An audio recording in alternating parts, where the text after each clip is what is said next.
সম্মানিত মুসলিম কেরাম, ইমানের কত দাম জানেননি? যার ইমান আছে তার সব আছে, আর যার ইমান নাই তার কোনো কিছুই নাই। আপনার 50-60 বছর জিন্দেগিতে আল্লাহ তাআলার সমস্ত হুকুম আহকাম আপনি পালন করতেছেন। ইসলামের সমস্ত হুকুম আহকাম, নামাজ, রোজা, হজ, যাকাত, এমন কোনো ইবাদত নাই যা আপনি করেন নাই। কিন্তু যখন আপনার মৃত্যু হয়ে যাবে, আপনার যখন মৃত্যুর সময় ঘনিয়ে আসছে, তখন যদি মালাকুল মউত যখন আপনার জানটা কবজ করার জন্য চলে আসবে, তখন যদি আপনি আপনার ইমানটা নিয়ে না মরতে পারেন, তাহলে বলেন তো দেখি আপনার এই 50-60 বছর জিন্দেগির ইবাদতের কোনো দাম আছে কিনা? না, না, কোনো দাম নাই।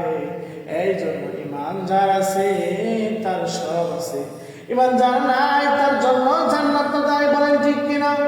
ইমান কত দাম জানেননি? একটি ঘটনা বললেই বুঝতে পারবেন।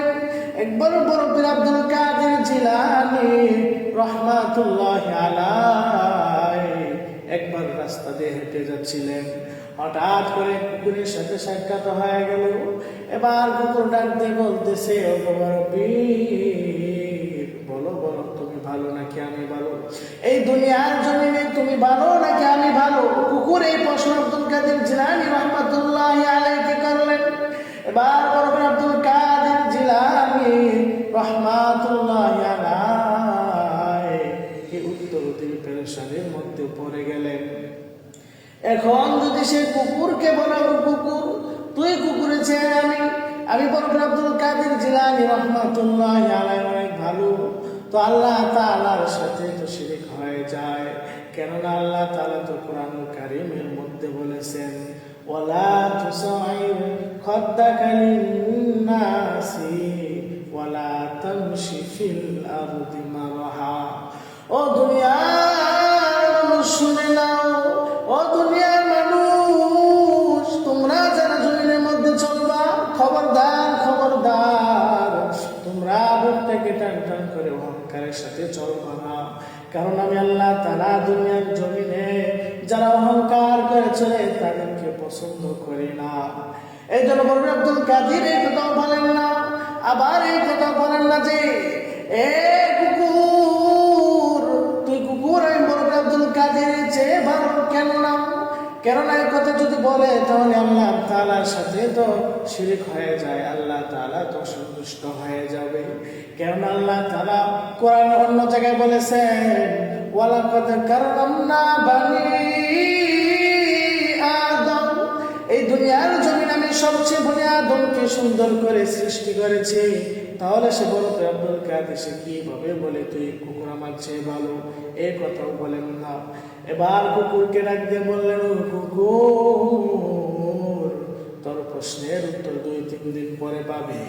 এই বলে সেই কুকুর থেকে 2-3 দিন সময় নিয়ে চলে গেল। খুব পেরেশানির মধ্যে পড়ে গেলেন। সে কুকুরকে 2-3 দিন পর কি উত্তর দিবেন?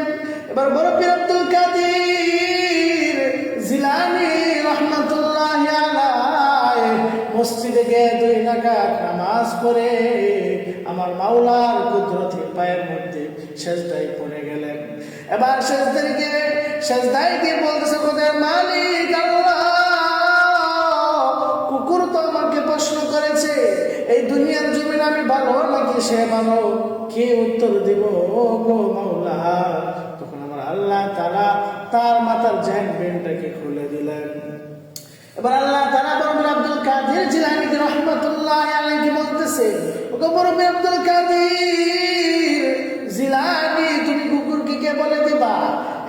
কুকুর শুনে নাও, যখন আমার মৃত্যু হয়ে যাবে, যখন মালাকুল মউত আজরাইল আলাইহিস সালাম আমার জান কবজ করার জন্য চলে আসবে, তখন যদি আমি বড় পীর আব্দুল কাদের জিলানী ইমানটা নিয়ে মরতে পারি, ইমানের সহিত আমার মৃত্যু হয়, তখন বড় পীর আব্দুল কাদের তুই কুকুরের চেয়ে ভালো।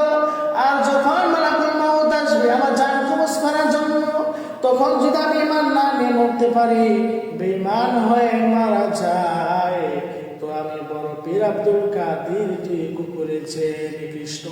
এই ঘটনা থেকে আমরা কি বুঝতে পারলাম? এই মৃত্যুর সময় যদি আমরা ইমান নিয়ে মরতে পারি, তাহলে আমরা হলাম পারি, তাহলে আমরা মানুষ হয়েও, সৃষ্টির সেরা জীব হয়েও আমরা কুকুরের চেয়েও